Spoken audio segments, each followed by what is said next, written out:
Salut Coralie, ça va? Ça va et toi? Ouais, nouvel épisode aujourd'hui. Oui, nouvelle vidéo aujourd'hui et là cette fois-ci le sujet ce sera sur le public féminin dans l'univers du manga.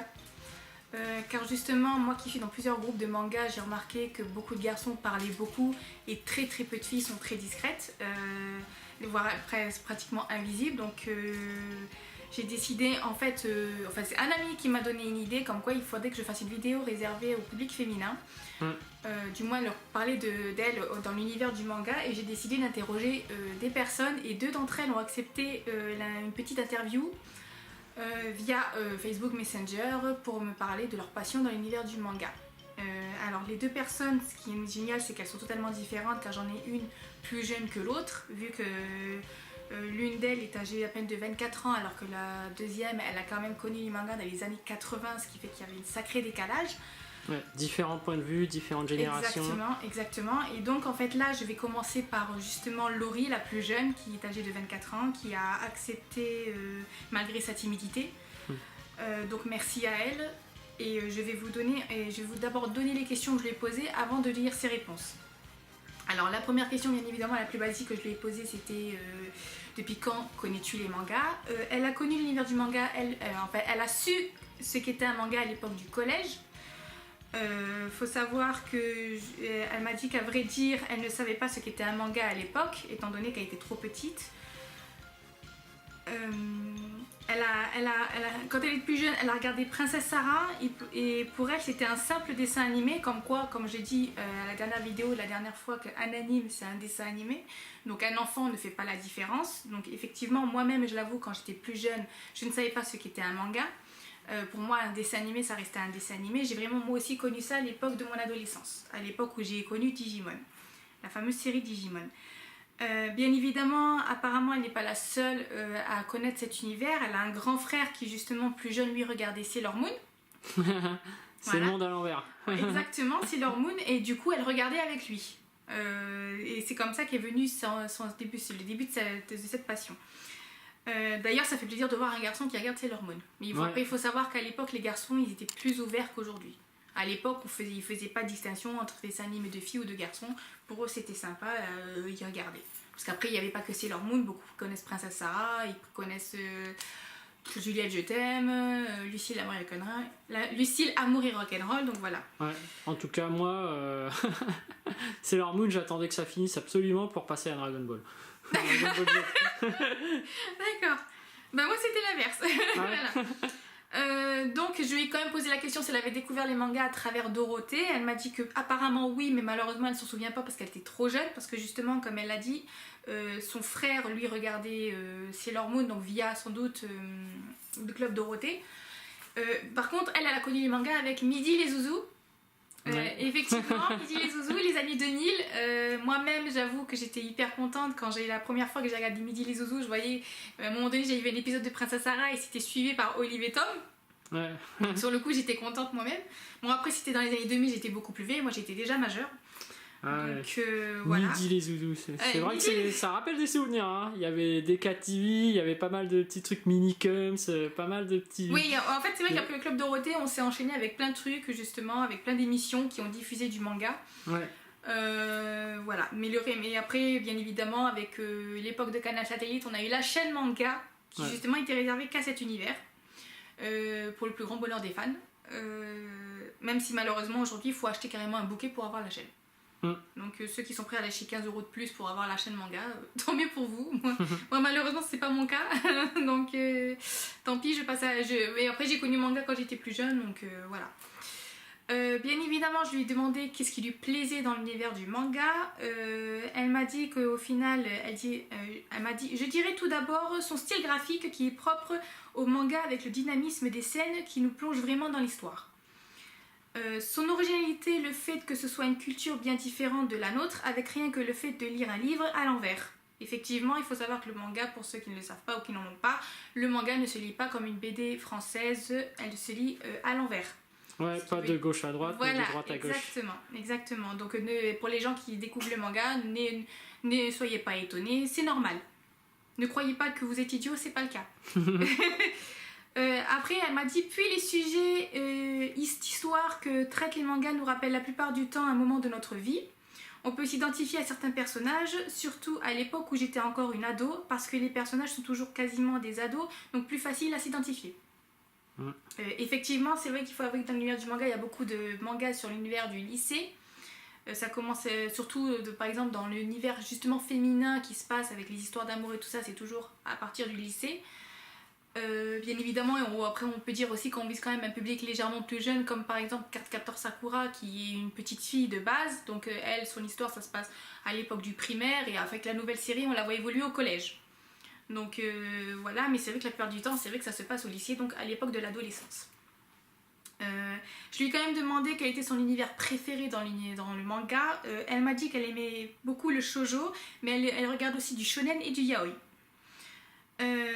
Donc je lui ai demandé si elle aimait quand même l'univers romantique, vu que le shoujo c'est très romantique. Elle m'a dit oui, je ne suis pas une fille pour rien. Bien évidemment, mais après ça dépend, parce que même moi je l'avoue, c'est vrai que je peux être assez romantique, mais moi je suis pas trop fan du shoujo, car justement pour certains mangas c'est très...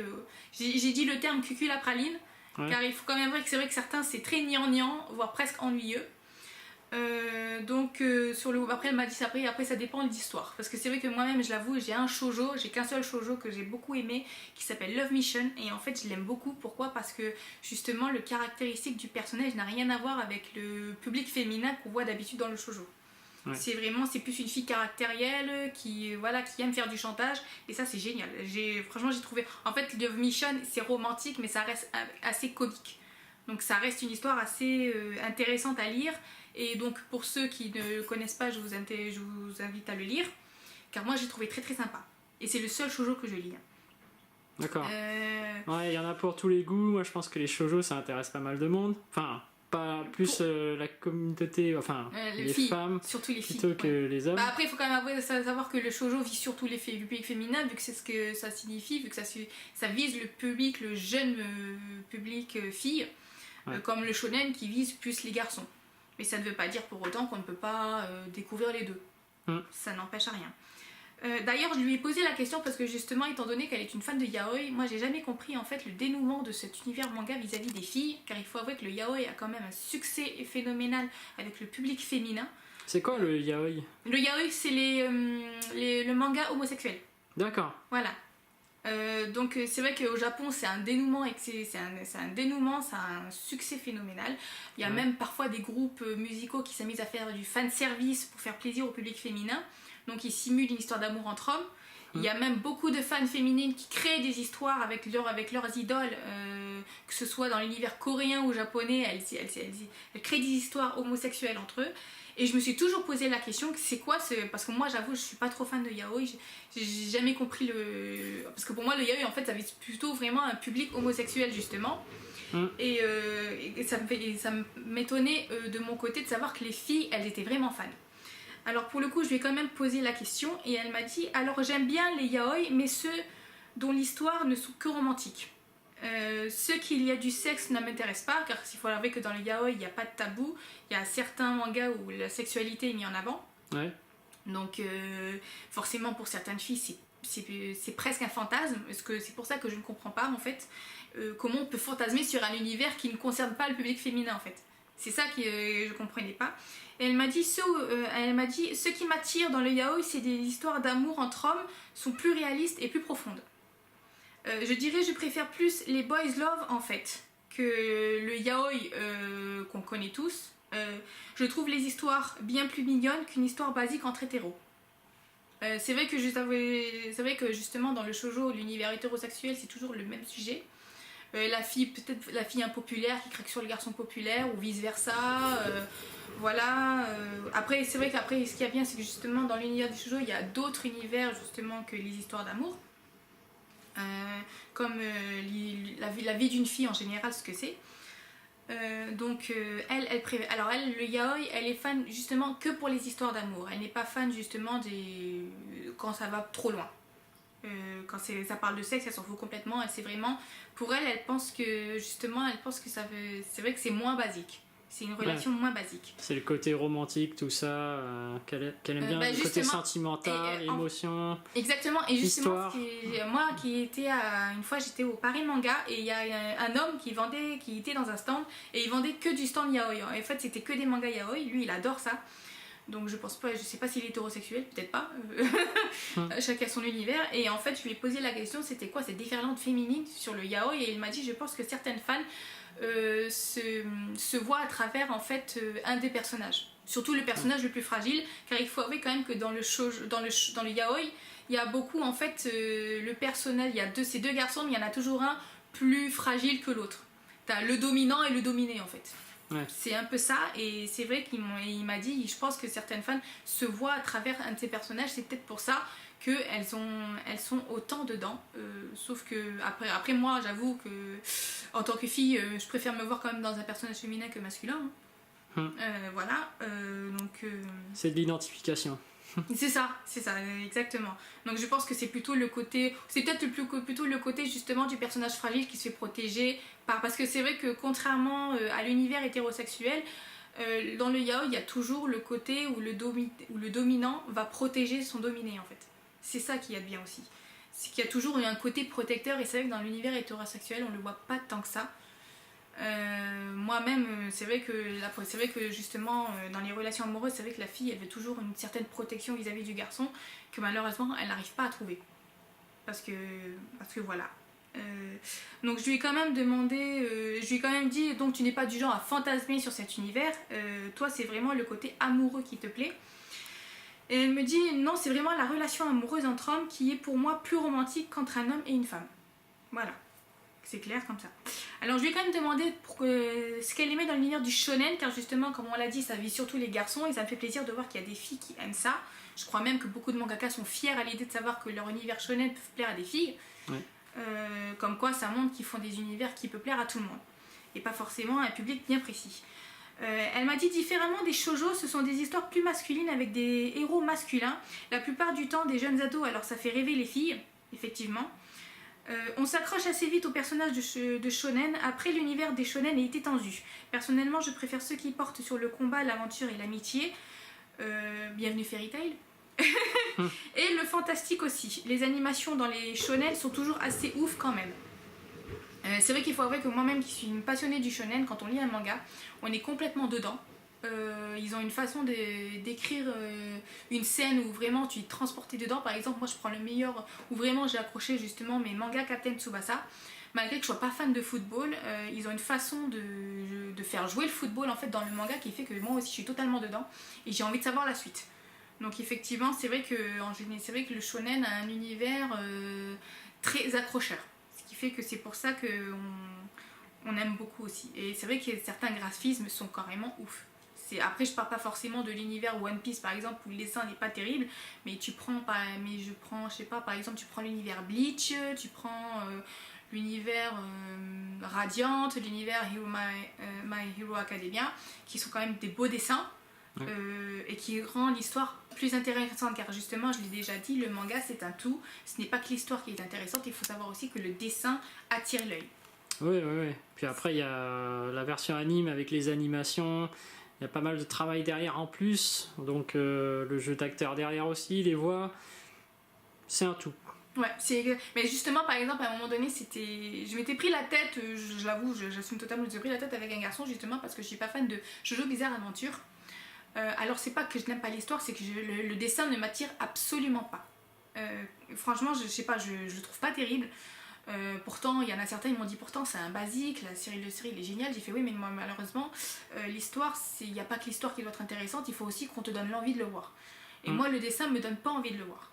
Je dis clairement, j'assume totalement le fait que je suis pas fan de Jojo Bizarre Adventure, même que je sais que c'est un vieux, parce que justement, dans les shonen Captain Tsubasa, à la fin, il y a les prochains volumes qui sortent et il y a Jojo Bizarre Adventure qui apparaît parce que c'était le même, je crois que c'était le même éditeur. Je crois que c'était J'ai lu qui le faisait aussi. Alors très souvent, elle jette un œil là-bas, c'est parce qu'il y a la collection des Captain Tsubasa. Voilà, alors voilà, donc justement, et c'est pour ça que justement, même moi quand je voyais le manga affiché, officiellement ça m'a pas attiré.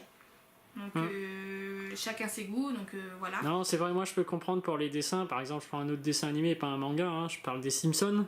Ouais. Alors, en soi, c'est assez moche. Mais... C'est moche, mais ça reste. Mais en fait, après, l'avantage qu'il y a avec les Simpsons, c'est que ça reste comique. Ouais. Donc forcément, ça, comme c'est amusant, parce que justement, le but du dessin, en fait, le dessin il est moche parce que justement, comme c'est un univers comique, ouais. Ils vont pas forcément embellir les personnages. Au contraire, c'est du caricature en fait. C'est complètement ça. De la caricature. Alors que l'univers du manga, ça vise vraiment un public comme nous. On vous fait jouer des humains avec des apparences humaines. Donc voilà. Moi, il y a certains personnages, franchement, qui m'attirent plus que d'autres. Et voilà. Donc sur le coup, je lui ai quand même demandé quel manga elle conseillerait à tous les fans, peu importe l'univers. Elle m'a parlé en fait, là actuellement, elle conseille Beyond the Cloud, qui est une merveille graphique. Sinon, je dirais My Hero Academia, mais je pense que tout fan de manga connaît maintenant. Bien évidemment, effectivement, ça fait partie d'un des mangas les plus populaires aujourd'hui. Après Naruto, One Piece et Dragon Ball, il faut avouer que je vais dire My Hero Academia, on va dire qu'il est 4e dans la position. Ouais, c'est pour les nouvelles générations, c'est plus récent. Donc exactement, et justement, et je pense que derrière, il suivrait peut-être Radiant. C'est vraiment les 5 mangas les plus populaires en ce moment dans l'univers du shonen. Par expérience, parce que j'ai travaillé à la FNAC aussi. Voilà. Donc elle sait ce qui est le plus vendu. On sait ce qui se vend. Puis si vous voulez vous détendre un peu, alors elle conseille les vacances de Jésus et Bouddha. Et aussi nouvellement The Promised Neverland. Alors effectivement, ce Promised Neverland est une nouveauté très très récente et il faut avouer quand même qu'il se vend plutôt bien. Alors je connais pas trop l'univers, mais beaucoup en parlent et beaucoup le conseillent. Donc pour ceux qui connaissent pas, allez voir, peut-être que ça va vous plaire. Donc elle a beaucoup aimé aussi l'univers tranche de vie. Je conseille Barakamon. Alors ça je connais pas, absolument pas. Donc pour ceux qui connaissent, n'hésitez pas sur les commentaires à nous en parler, parce que moi je ne connais absolument pas, je connais même pas, j'en ai jamais entendu parler. Alors bien évidemment, comme je suis une fille, je lui ai posé quand même la fameuse question que toutes les filles se posent entre elles. Quel était son personnage préféré dont elle était amoureuse petite, voire même aujourd'hui. Parce que justement, faut avouer quand même que quand on était plus jeunes, nous les filles, on était vraiment très attirées par les personnages masculins, surtout quand ils sont très très beaux. Par exemple, je prends le meilleur exemple, Naruto. Sasuke a eu un succès fulgurant vis-à-vis du public féminin. Ah oui, non mais même enfin, je sais pas si c'était vraiment le cas vers le masculin, mais en tout cas, il était dit d'après l'auteur et au Japon que Sasuke avait plus de succès que Naruto lui-même. Ouais. Donc c'est pour ça que parfois t'avais la storyline partait centrée sur Sasuke et il paraît que c'était l'extase chez toutes les personnes au Japon, donc.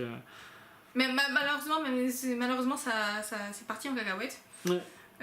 D'ailleurs, je l'ai trouvé. D'ailleurs, à un moment donné, même Sasuke, j'ai commencé à le trouver très con. J'ai fait ok, il est parti en sucette, le gars. Il était bien avant, quand il était enfant. Après, c'est parti. Donc, elle m'a dit que son héros préféré c'était Ichigo Kurosaki de Bleach. Par contre, elle m'a fait rire parce qu'elle m'a dit si aujourd'hui je dis Piccolo, est-ce que c'est bizarre ou pas? Alors moi je lui ai dit chacun ses goûts. Bien évidemment, c'est vrai que Piccolo c'est pas un personnage humain, donc forcément le fait de craquer dessus ça fait bizarre. Mais il faut quand même savoir que malgré qu'il soit pas humain, il a quand même un certain charisme. Ouais.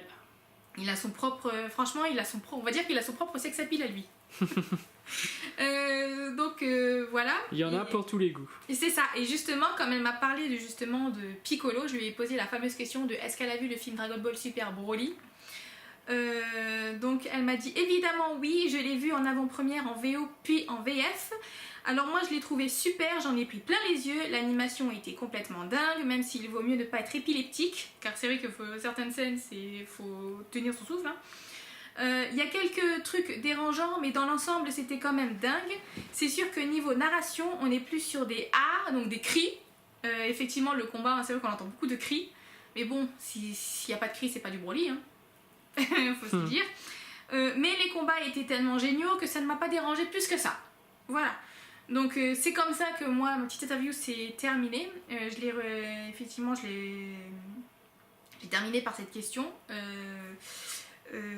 qui est je trouve ça très bien et justement je l'ai remerciée. Je lui ai dit que bien évidemment quand la vidéo sera sortie, je lui partagerai le lien pour qu'elle puisse le voir.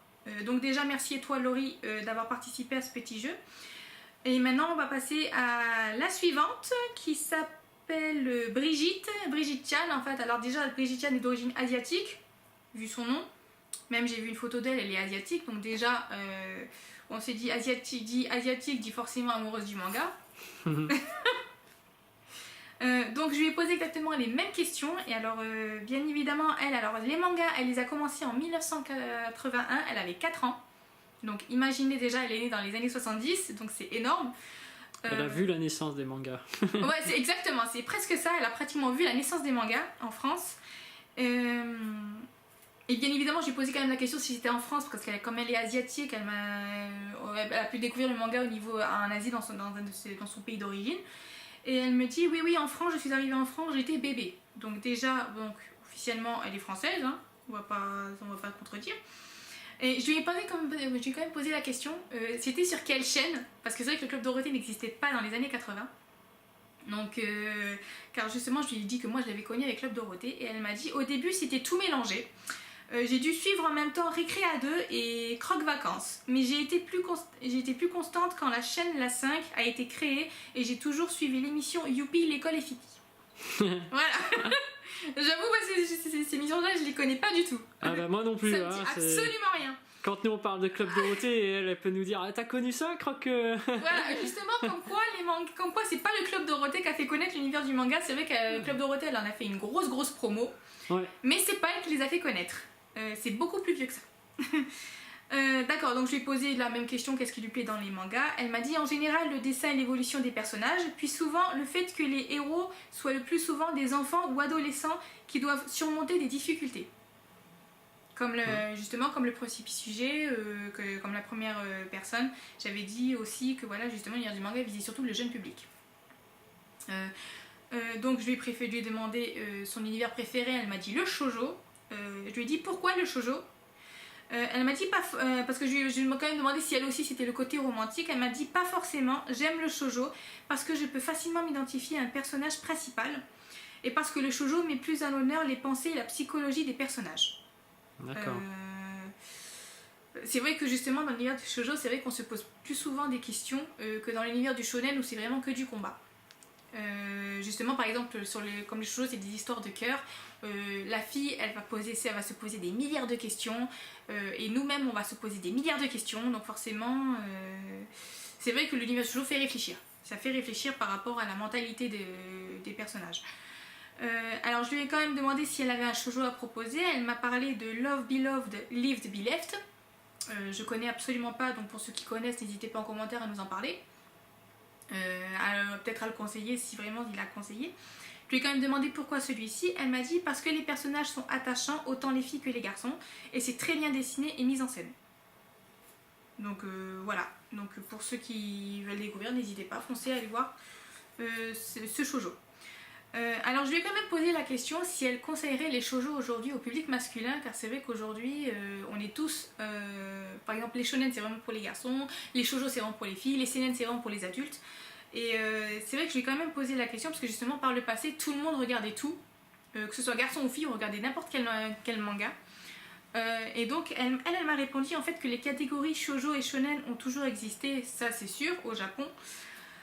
Mais en adaptant à la télé, parfois les réalisations et producteurs amoindrissent parfois le côté trop shoujo des mangas en rajoutant des fois des situations plus comiques et surtout avec un design plus passe-partout, moins détaillé. L'exemple le plus flagrant est Sailor Moon. C'est un shoujo que je qualifie de sentai pour filles avec un design et découpage très particulier, mais en adaptant en animé c'est devenu plus humoristique avec un peu moins d'effets romantiques, axé surtout sur les affrontements et les gags. Du coup, des garçons ont adhéré aussi, mais on s'est beaucoup éloigné du manga. D'accord. Voilà. T'avais parlé de Sentai, qu'est-ce que c'est? Alors, je connais pas forcément tous les détails, donc la prochaine vidéo, je ferai peut-être des recherches. Ouais. Parce que c'est vrai que je connais pas tous les détails japonais de tout l'univers du manga, donc je l'avoue, je sais pas.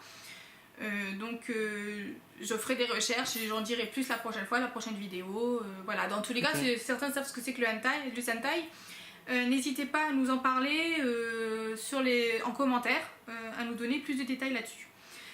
Alors après elle m'a dit en France quand on a diffusé les animés on ne faisait pas de catégorie et parfois de toute façon pour suivre un épisode de sa série préférée on devait regarder un peu toute l'émission. Je te rassure, il y a des garçons qui préféraient regarder Goldorak que Candy. Ouais. Ce qui paraît normal. Ça paraît quand même logique. Ceci dit, Princesse Sarah est l'adaptation d'un livre jeunesse anglais. Embrasse-moi Lucille est bien un shoujo, mais Juliette je t'aime est un seinen. Donc un seinen, ça vise l'univers plus adulte. Je dirais à partir de 16 ans. Mais bien évidemment, Juliette je t'aime, l'animé, même si c'est un seinen, l'animé reste quand même, c'est vrai que ça fait très shoujo. Ouais, ça a été réadapté. Exactement. Pour le public, comme elle l'a dit, ça a été réadapté pour tout le monde en fait. Ouais. Donc on n'avait seulement pas la notion de ces catégories quand on était enfant. Effectivement. J'ai fait regarder Juliette je t'aime à mes garçons, ils ont plus ou moins bien aimé, mon aîné étant le plus réceptif. Je recommanderais certains titres shoujo pour le public masculin, mais pas tous. Il y a certains titres shoujo qui ne sont pas forcément tous intéressants. C'est comme les shonen, certains titres peuvent intéresser les filles, mais peut-être pas tous. Même s'il y a beaucoup plus de filles qui réussissent à s'intéresser aux shonen que les garçons aux shoujo. Alors elle m'a pas donné de détails de titres en particulier. Donc si vous, les garçons ou les filles, vous avez des idées de shoujo ou de shonen qui peuvent intéresser tout le public, n'hésitez pas à nous en faire part. Alors bien évidemment, je lui ai posé quand même cette fameuse question parce que justement, elle l'a découvert dans les années 80, donc forcément aujourd'hui on est en 2019, il y a quand même un sacré écart. Je lui ai quand même posé la question de l'évolution du manga, ce qu'elle en a pensé, ce qu'elle a vu de différent. Ouais. Donc elle m'a dit qu'elle a vu beaucoup d'évolution dans les shoujo que les shonen. Les shoujo mangaka d'aujourd'hui essaient de plus en plus de sortir des clichés, par exemple avec des titres comme Ugly Princess, Switch Girl, alors que pour les shonen, surtout du type Neketsu, restent la plupart du temps ancrés dans les mêmes codes scénaristiques. Personnellement, je pensais qu'avec Rurouni Kenshin, alors Kenshin le vagabond en français, il allait y avoir un renouveau dans le shonen, mais finalement à partir de Naruto, One Piece, Bleach, c'est reparti dans les affrontements, évolution de super pouvoirs, etc. comme Dragon Ball Z. En détail, c'est vrai que justement le shonen est concentré sur l'univers que du combat. Ouais. C'est vrai que Kenshin le vagabond c'est plus concentré sur un même personnage, sur son histoire, pas forcément le combat. Donc c'est vrai que ça va toucher peut-être moins le public, un public un peu moins jeune. Parce que justement après c'est un univers bien précis, parce que Kenshin ça vise l'univers des ninjas ou des samouraïs. Je crois que ce sont les samouraïs, je sais plus. Kenshin, ouais, samouraï. C'est les samouraïs, c'est ça. Alors que c'est vrai qu'après, vraiment, c'est vrai que quand tu prends les univers comme One Piece, Naruto, à part peut-être le côté ninja, mais c'est vrai que ça fait très catch en fait. Dragon Ball, c'est vrai que ça fait très catch. Dragon Ball, ouais, c'est baston. Très catch. C'est vraiment genre je te fonce dedans, je te massacre et ça s'arrête là. C'est vrai que justement au niveau scénaristique, c'est moins évolué. Alors bien évidemment, la question que je lui ai posée à elle aussi, quel était son personnage préféré quand elle était plus jeune. Alors elle m'a dit qu'elle n'avait jamais eu vraiment d'amoureux. Elle pense plutôt... elle n'a jamais eu de coup de foudre. Par contre, elle a apprécié le personnage Krillin de Dragon Ball. Justement, elle l'a aimé parce que justement, elle le considère vraiment comme un bon meilleur ami. Elle le voit comme quelqu'un qui pouvait la défendre, même dans ses rêves. Et puis au fur et à mesure de ses aventures, en voyant ses déboires amoureux et ensuite père de famille, je l'ai trouvé encore plus adorable. Voilà. Pour moi, il représente le meilleur ami, le meilleur mari et le meilleur père. Et ben voilà. Voilà. Comme quoi, Krillin ne sert pas qu'à mourir. Pour beaucoup, je pense. Voilà, ça reste un personnage attachant vis-à-vis du public féminin. En tout cas, moi, Krillin, je trouve que c'est le personnage qui mérite le plus de respect parce que c'est celui qui n'a pas forcément la capacité physique, mais il est toujours là pour soutenir le héros Sangoku ou les autres dans les cas difficiles. Donc, exactement. Et surtout qu'en plus, c'est vrai que par rapport aux autres, Yamcha et lui, en fait, c'est vrai que ce sont des mortels, ce sont vraiment des humains, contrairement aux autres. Et c'est vrai qu'ils n'ont pas forcément des super pouvoirs spécifiques pour pouvoir les protéger. Donc même s'ils y vont à main nue, quitte à sacrifier leur vie, ils vont le faire. C'est ça qui est génial. C'est vrai qu'officiellement, même s'ils sont moins balèzes, je trouve quand même qu'ils sont très courageux. Ils sont extrêmement courageux. Même si beaucoup se moquent d'eux parce qu'ils meurent facilement, mais bon, ce sont des humains, donc forcément, ils n'ont pas la chance de pouvoir surmonter un combat face à une créature non humaine. Ouais. Donc, moi, je les considère comme étant très courageux. Alors, bien évidemment, je lui ai posé la question aussi sur TBS Broly, et elle m'a dit qu'elle ne l'avait pas vu et que ça ne l'intéresse absolument pas. Et voilà. Donc voilà, l'interview s'est conclue sur ça. Bien évidemment, elle m'a quand même demandé si j'avais eu plus de public féminin. Malheureusement, je lui ai dit qu'elles étaient que 2, mais que ça m'a fait plaisir parce que justement, j'ai eu 2 points de vue totalement différents. Comme vous pouvez le voir, parce que justement, leur vision est totalement différente. Donc la vidéo là, l'interview s'est terminée là. Donc pour le public féminin, si vous voulez parler de votre passion pour le manga, n'hésitez pas. C'est pas un sujet tabou, hein.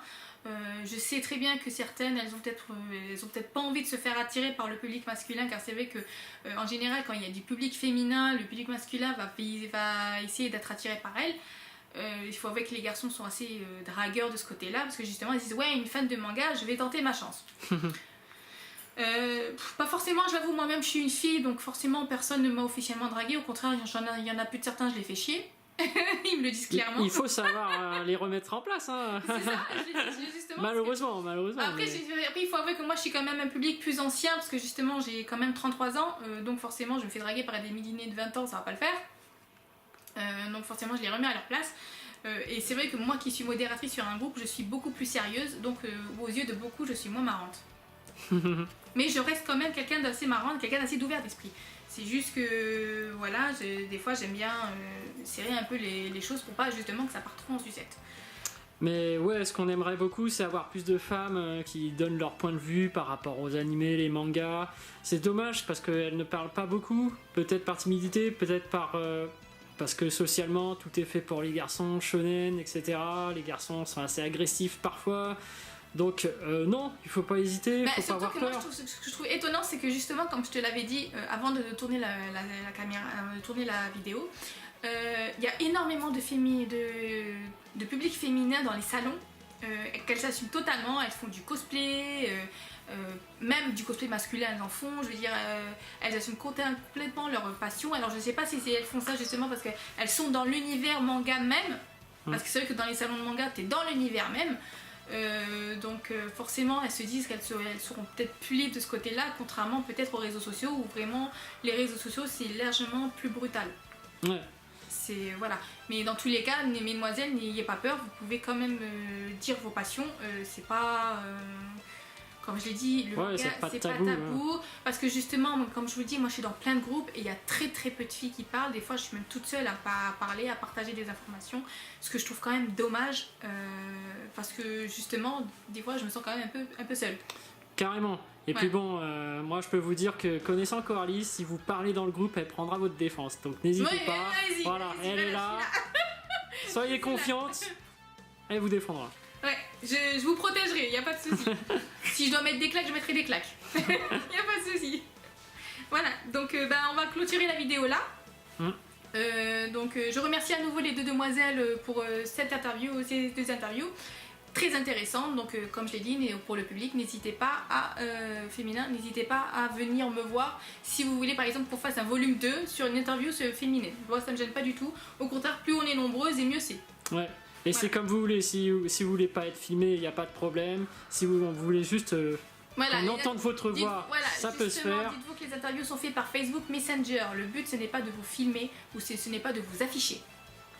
Voilà, le but, c'est vraiment justement de parler que de votre passion. Votre vie ne regarde que vous. Je suis pas là pour vous faire de la publicité. Je suis là justement pour montrer au public masculin que le manga ne leur est pas réservé qu'à eux. Parce que j'en ai un peu marre qu'on me fasse passer pour un garçon sur les groupes. Parce que j'en ai un peu marre des frères, des bros, des machins, alors que je suis une fille. Je dis clairement, je suis une fille. Arrêtez de m'appeler comme ça. Moi aussi, j'ai le droit à la parole. Voilà. Voilà, merci Coralie. Merci. Allez, on vous laisse. À plus. À bientôt.